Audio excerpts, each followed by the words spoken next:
I want to welcome Richard Wilkins. He's a farmer from Delaware who's come down this morning.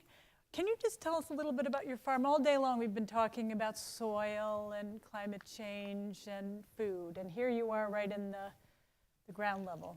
So tell me about your farm. Well, sure, I'd be happy to. Our farm in Greenwood, Delaware is, we're currently growing crops, livestock on about 1,000 acres of land. We have a great deal of diversity in our farming operation. We not only grow corn, soybeans, and winter wheat and feed grain barley, but we also are involved in specialty crop production. We produce green peas, lima beans, string beans, and sweet corn. We also grow alfalfa for forage and some other forage crops to both as a cash crop to sell into the equine industry and also for raising our own herd of beef cattle. And how is your farm, what's been grown on your farm, changed over time? I remember as a child, growing up on the farm. At that time, we had a dairy herd. We also had some pork production. My grandfather and father both were in lima bean production even at that time, and we primarily were what's could have been called we produced corn and corn to feed to our dairy herd, hay to feed to our dairy herd. So the main income cash crop producers was the lima bean crop. And then the milk sales, and then the pork. And where does your soybeans and your other vegetables go now? Who eats those? Well, I farm on the Delmarva Peninsula, so we have a really huge broiler poultry industry there. Modern broiler production was born in Sussex County, Delaware. So all of my corn goes to a feed mill and goes into a ration for broiler poultry production. My soybeans, most of my soybeans that I grow go into the export channel, exported out of the Norfolk, Virginia area. Do you have any idea who ends up eating it or where it ends up going?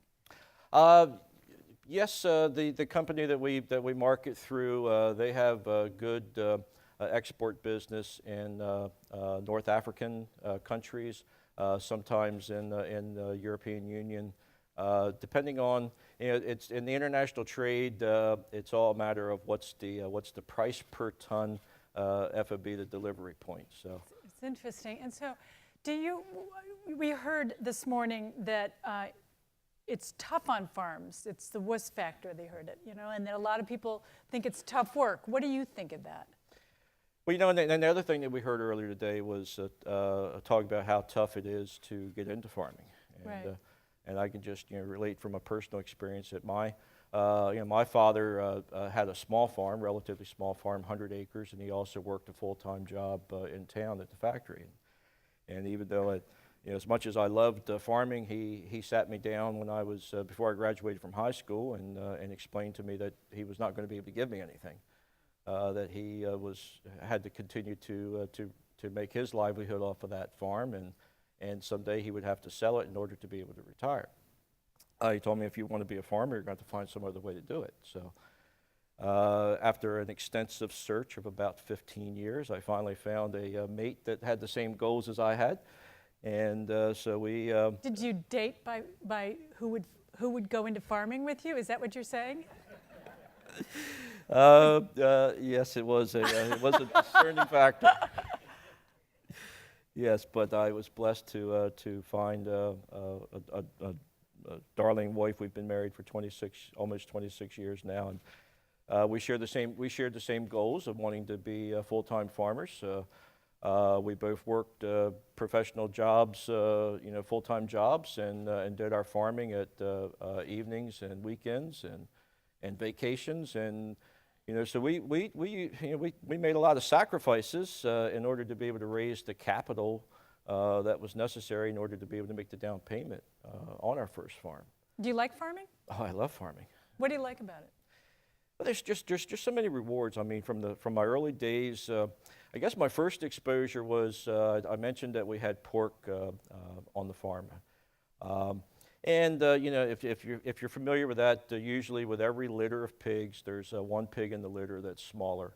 And my father had a practice that I had one brother and one sister, and each time that there was a litter of pigs, he would assign the run of the litter to one of us. And it was our responsibility to nurture and care for and make sure that that pig survived.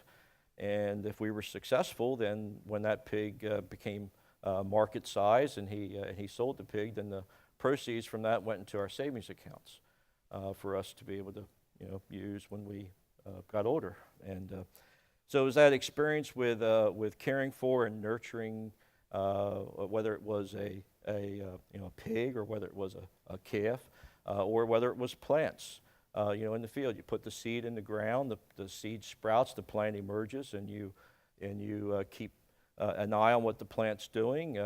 Watch for the invasive, whether they be weeds or insects or fungal diseases, and properly care for that plant, and bring it to maturity and harvest it. And it's just that aspect of being involved with life. So close to the ground. How do you guard against pathogens and disease and the swings in weather?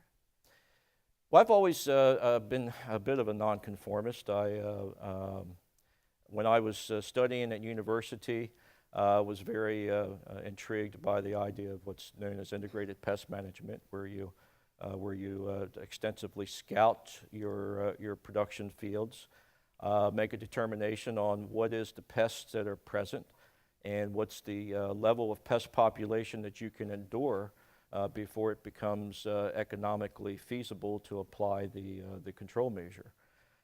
So we adopted that early on. The other thing that even though I studied agricultural economics at college, I had friends that were studying agronomy and was talking with them as we were in study sessions about what they were doing in their laboratories. And that was in the early days of the identification of being able to map the plant genome, being able to identify what was occurring in the DNA chain, and being able to find plants. For example, there was discovery of plants that could develop their own natural insecticide. So you heard Tom Vilsack talking about science. I mean, do you embrace science? I do embrace science. On my farm, we grow both genetically enhanced crops and non-GMO crops. Why do you grow both?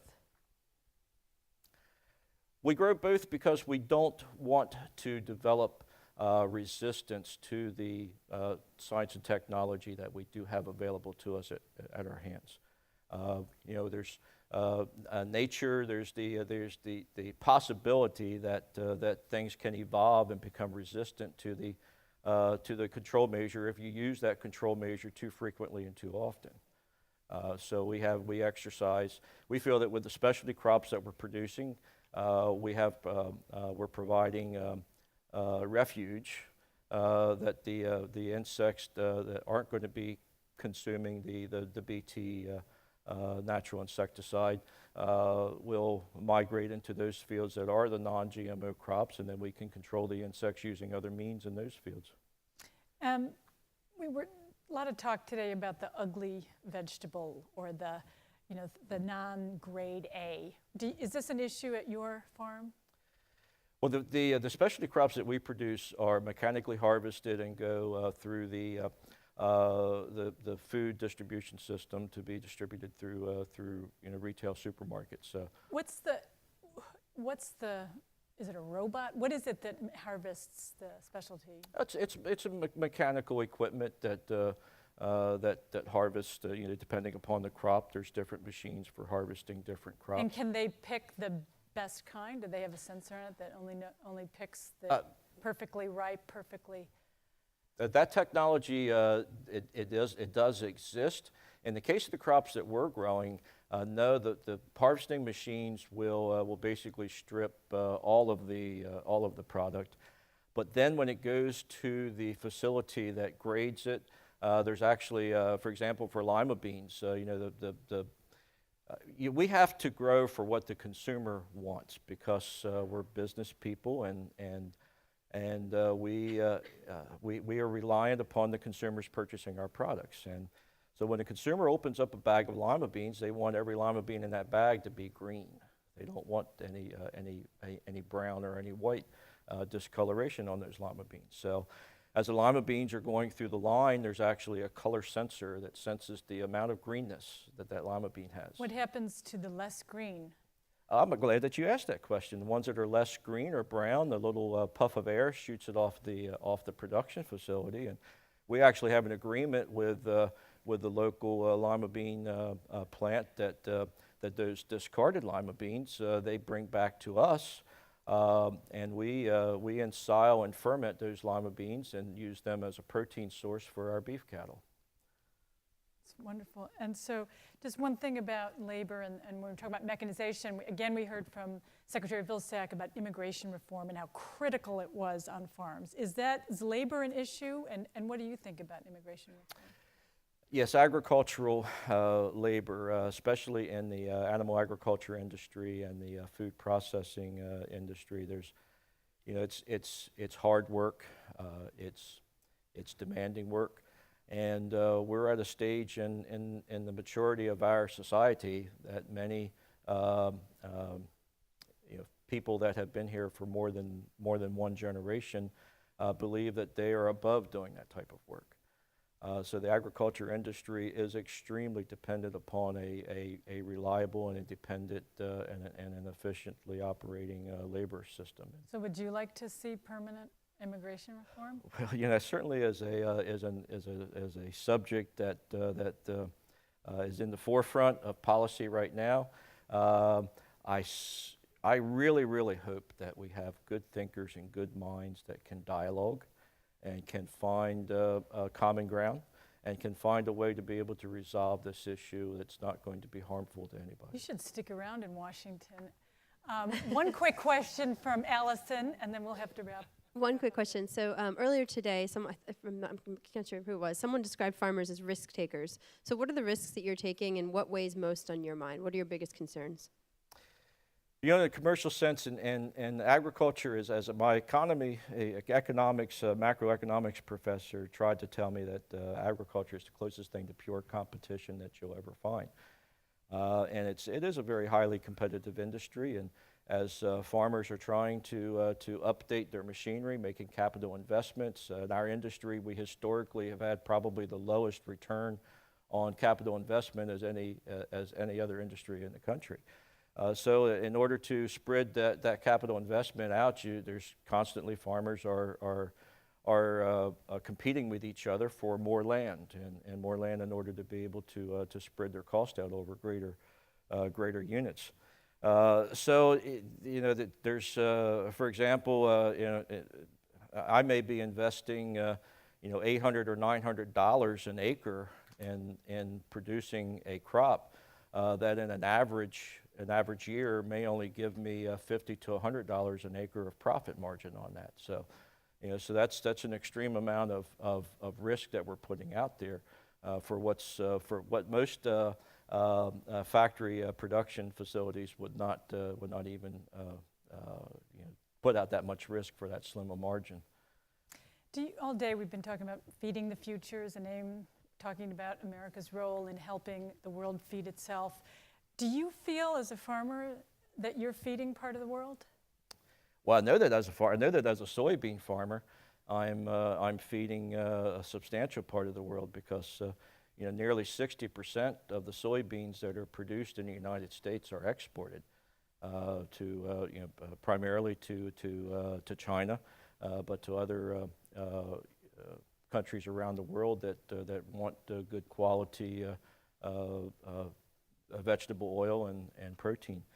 So yeah, I mean that is from the days I was going to high school during the 1970s, and when our policymakers at that time pierced into the market to be able to get market access into Soviet Union, had a multi-year trade deal with the Soviet Union. We were able to pierce into the marketplace in some of the Southeast Asian countries.